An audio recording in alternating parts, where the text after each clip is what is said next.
प्रीति की जिंदगी खुद एक संघर्ष भरी कहानी थी। साल 2000 में उसकी पहली शादी हुई जो सिर्फ 6 महीने में ही टूट गई। फिर उसने दूसरी शादी की जिससे उसे एक बेटा और एक बेटी हुई, लेकिन 2006 में उसका दूसरा पति भी उसे छोड़कर विदेश भाग गया।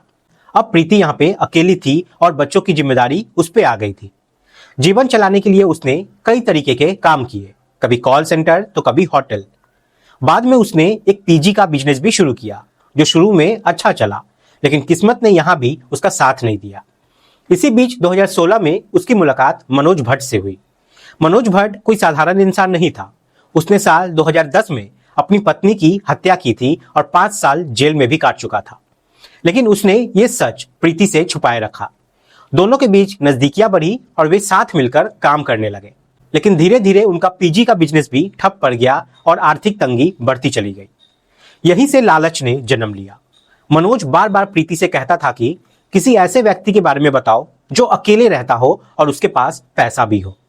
तभी प्रीति के दिमाग में शशि माथुर का नाम आया, वही बुजुर्ग महिला जो उसकी मां की सहेली थी और जो अपने पति के साथ अकेले रहती थी। फिर दोनों ने मिलकर एक खौफनाक योजना बनाई।